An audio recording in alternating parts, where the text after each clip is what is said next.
E assim, se a gente for pensar nesse 7 de outubro, que foi, sei lá, cara, eu lembro quando eu recebi as notícias do que estava acontecendo ali, foram. A palavra que. Bom, o que define o que eu senti foi choque. É tipo, cara, como pode isso daqui rolar, é, sei lá, cara, no mundo moderno, assim, do jeito como aconteceu, né? Com tudo que rolou. É, aquilo ali tem ali algum tipo de falha vai, da inteligência ou do governo israelense para que um ataque daquela escala, com aquele nível de terror tenha acontecido? Sim, Suponho que sim. sem dúvida. Várias falhas. Não se sabe ainda a extensão de todas elas, mas já se tem bastante informações, né? Primeiro que a defesa de um país, principalmente um país com as características de Israel, onde você tem fronteiras mais perigosas, né? Onde você tem um grupo terrorista que controla um enclave que tá Tá logo ali. tá logo ali, É. é muito próximo, tem vários kibbutz, várias comunidades, várias cidades israelenses em volta. Porque Israel é pequeno, então você não tem espaço para você ter uma. Ah, você passou a fronteira, você tem que andar mais 100 quilômetros para chegar na primeira cidade. Não, você anda 1 quilômetro, você tem uma primeira cidade. Você entra mais 2, você tem mais uma, mais uma, mais uma, mais uma. Então, a defesa é feita de uma forma onde é um conjunto de fatores. Você tem cerca de fronteira, você tem muro, você tem câmera, você tem inteligência, você tem soldados, você tem serviço secreto, você tem polícia, você tem uma série de fatores. É um país, não é uma casa. Aham. Você tem uma porta e acabou. Além disso, você tem o que seria um assessment. Você tem uma conclusão de inteligência o que está acontecendo, qual é a... Sempre existe em Israel meio que um documento que várias unidades de inteligência fazem e que o Serviço Secreto Interno faz e que o Serviço Secreto Interno faz, que é chances de guerra, chances de ataques terroristas, como é que está essa frente? Ah, essa frente está mais calma. Essa. E cada departamento, cada responsável por cada grupo, cada local e tal, vai fazer um assessment do que está acontecendo.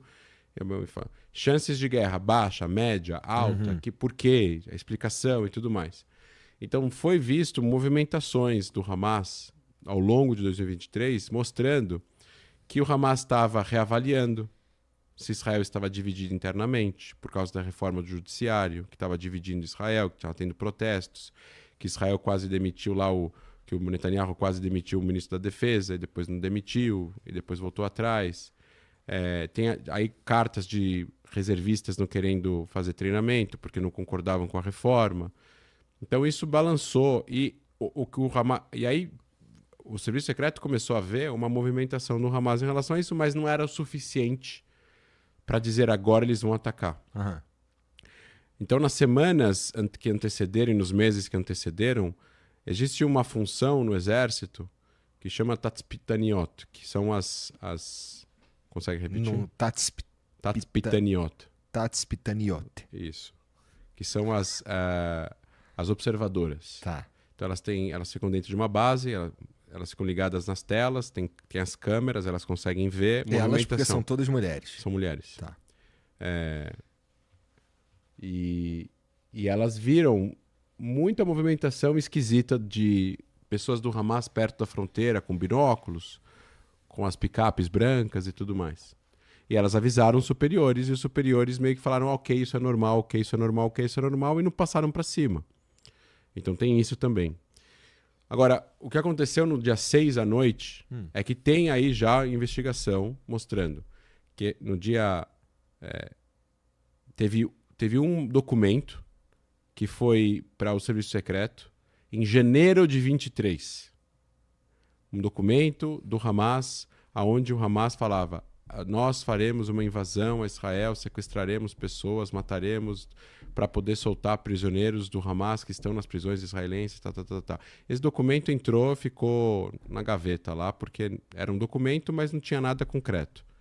Depois tinha um agente palestino trabalhando para Israel que informou alguma coisa parecida ao longo de 2023, mas era um agente novo, não tinha muita confiança, então o negócio não subiu. Também tem isso, tem níveis. No dia 6 à noite, 70 SIM cards, né, chips de celular com prefixo de Israel, foram ligados em Gaza, foram ativados. Então o prefixo de palestino é 970, o prefixo de Israel é 972. Então tem empresas palestinas com o prefixo 970 e tem empresas israelenses com o prefixo 972. Tá. Então 60 ou 70 SIM cards israelenses foram ativados em Gaza e o serviço secreto viu. Ligou-se uma luz lá, meia-noite, do dia 6 para o dia 7. Então, começa-se telefonemas, vai para a inteligência militar, sobe, chega no chefe da inteligência militar, 3 da manhã, e fala, bom, quantas vezes aconteceu nos últimos anos? Aconteceu umas 4 vezes. Tá bom. O número de chips é igual? É igual. Então, vamos... Monitorem e às 7 da manhã a gente faz uma nova avaliação. 7 da manhã já era tarde demais. Uhum. A questão é que eles já tinham feito isso, aí eles fazem isso, aí eles ativam aí outra interceptação de rádio viu que eles tinham aberto um bunker deles para altos funcionários do Hamas, que também era raro, e de repente das 4 da manhã em diante teve silêncio absoluto no rádio. E aí subiu-se a hipótese de invasão. Quando subiu essa hipótese, o serviço secreto Shin Bet, que trabalha lado a lado com o exército, fala, pode ter uma invasão então vamos mandar 2 equipes para lá. E aí manda-se 2 equipes de ataque do serviço secreto em 2 vans, 12 pessoas. Porque eles imaginavam, vai ter uma invasão, vai ser 10, 12, 15, 20, 30 pessoas. Uhum. E aí... Mas a invasão foi de 3 mil. Uhum. Não teve jeito. E aí foi uma série de erros, né? Você tem uma comunicação falha, aí teve soldados que foram pegos a caminho de responder e foram mortos e não avisaram porque foram mortos. Então, quem mandou achou que eles chegaram, quem recebeu não entendeu porque não chegavam. Entendi. Caos. Aí esse caos durou algumas horas e foi restabelecido o controle. Foi até, entendeu? Então, assim, todo país tem... Assim como, por exemplo, se a gente for falar da operação agora de Israel contra o Irã, foi uma operação, assim, de cinema. De cinema. Em duas... Silêncio absoluto, não teve nenhum vazamento, 300 alvos ao mesmo tempo, espaço aéreo controlado, energia controlada, defesa aérea. O Irã é um dos países que mais defesa aérea tinha dentro do Irã para controlar, para atacar aviões inimigos, tudo destruído. Israel voou durante 12 dias livremente em cima dos céus de Tehran, o espaço aéreo fechado deles, mas eles atacaram Israel. Jogaram mísseis, alguns foram abatidos, a maioria, outros não. Os que caíram, destruíram, mataram pessoas. Não tem como ser... Não existe uma defesa hermética. Uhum. Não é panela de pressão. Os Estados Unidos, com todo o poder que tem, teve 11 de setembro e não só.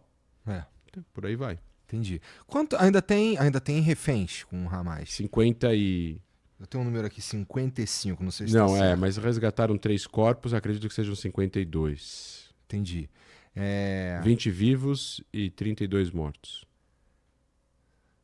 Como é que... E assim, eu suponho que assim, existe todo um... Quantos eram no começo? 251, acho. Tá. O 255. Estima-se que esses outros que ainda estão lá estão vivos. 20 vivos. Já se sabe certeza que 20 estão vivos.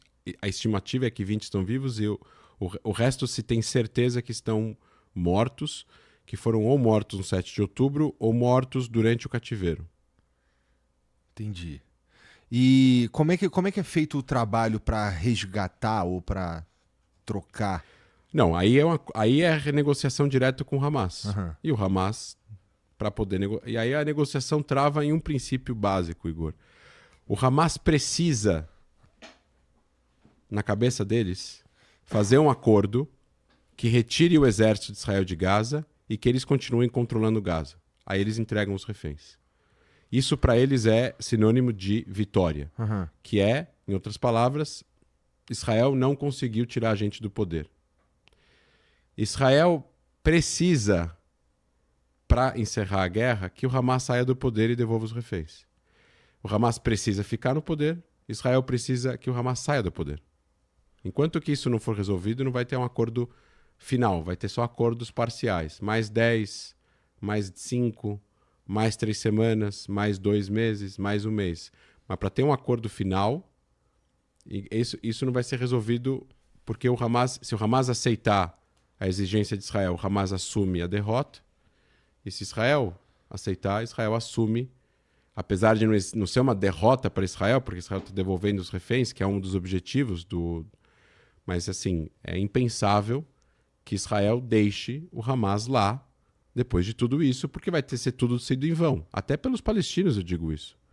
Porque o Hamas não se importa muito com os palestinos, vai reconstruir tudo, vai demorar anos e vai voltar a fazer alguma coisa parecida com o que eles fizeram dia 7 de outubro, exatamente. Entendi.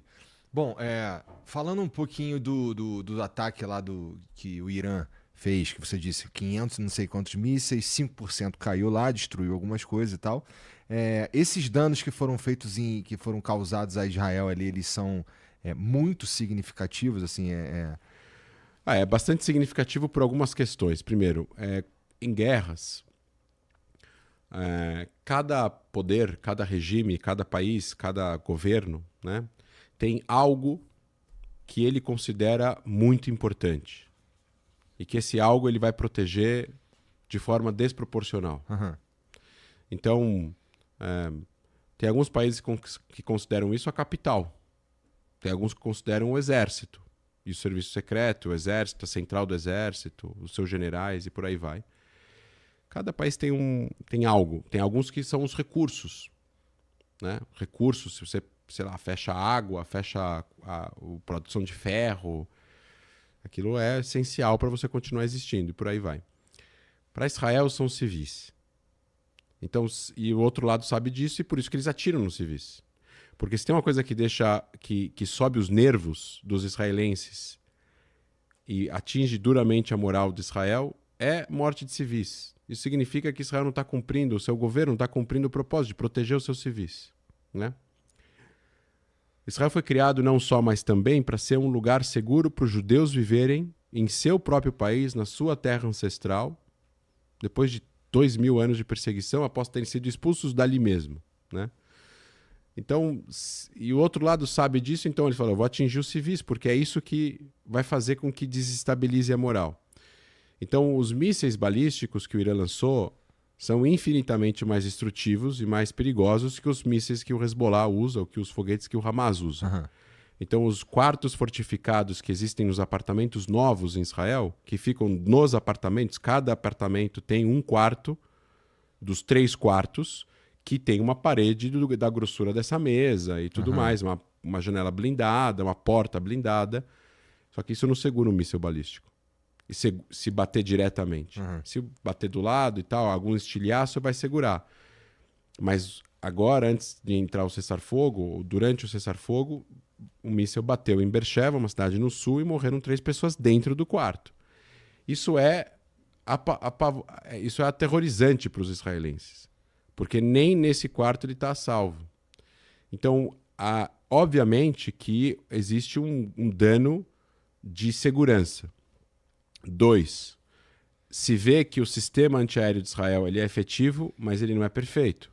Porque não dá para você atirar em 500... Se eles te jogam 20 foguetes, 20 mísseis balísticos que estão indo a 6.000 km por hora, Israel tem 3 níveis de defesa aérea. O que acontece? Um míssil balístico tem 30 metros, 20 metros de altura. Meia tonelada de TNT. Na hora que esse míssil é abatido no ar, os destroços continuam voando a 1.000 km por hora. O destroço tem 7 metros.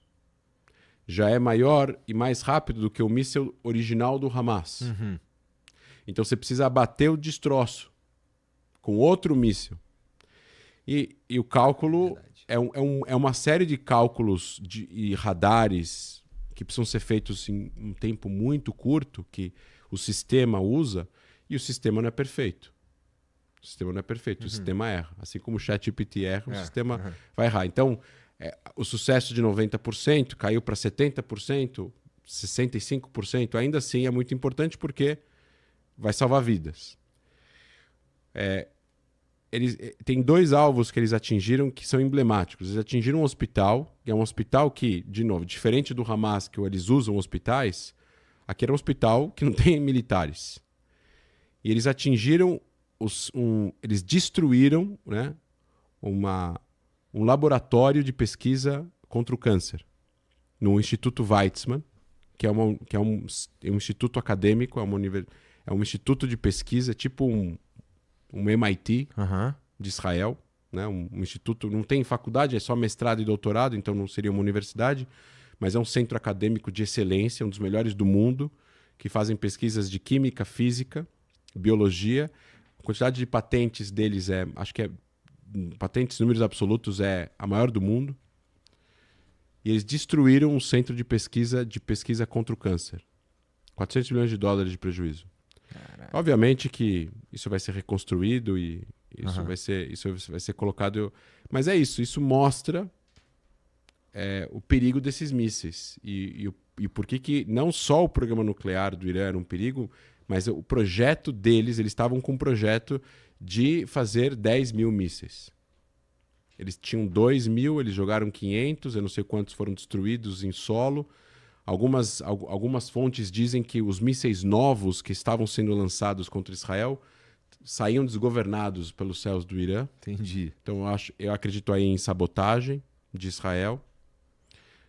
Não se sabe ainda quantos sobraram no estoque deles. Mas para você atirar de forma efetiva, você precisa ter os lançadores. Israel destruiu 3/4 dos lançadores. Então o número de mísseis de uma vez só que eles conseguem atingir diminuiu. Entendi. E é isso. Entendi. E quando toca uma sirene lá em Israel, a população também já está treinada para ir para os bunkers, mas isso não quer dizer que a vida, na semana passada pelo menos, você estava falando lá no começo, estava normal, tipo, a escola não estava rolando. Não, ao contrário, a vida estava totalmente paralisada. Sabe aquele alarme da chuva que toca aqui em São Paulo? Então toca um alarme alto. É o sinal de 10 minutos. Tipo assim, fique do lado de um lugar protegido. Vai tocar. Isso significa que eles identificaram a saída. Ou eles estão a caminho de lançar. E aí são 7, 8 minutos, 10 minutos no máximo, que demora para o míssil chegar. Entendi. E aí eles... Pra dar tempo do cara ir pro bunker. Aí ele vai pro bunker. Então tem vários bunkers públicos, tem estacionamentos, tem hospital que o estacionamento virou leito. O hospital em Haifa. Os 3 andares de estacionamento, eles tiram os carros e literalmente na vaga é um leito. Se você olha para a parede da vaga, tem toda a parte que um hospital tem, oxigênio, eletricidade, vem os cordas de cima, ligado com... Você monta 3 mil coisa incrível. Um hospital subterrâneo à prova de bomba, que eles conseguem montar em 24 horas. Todos os leitos do hospital passam para baixo. Entendi. É incrível. Entendi. E você que tá assistindo esse vídeo aqui no Talk Flow, dá pra você virar membro, cara, do Flow agora. É um botãozinho do lado do botão de se inscrever. A gente faz um programa semanal só pros membros. Olha. Então fique esperto aí. Se quiser virar membro, tá bem aqui do lado. É mó merreca, custa menos de R$8, irmão.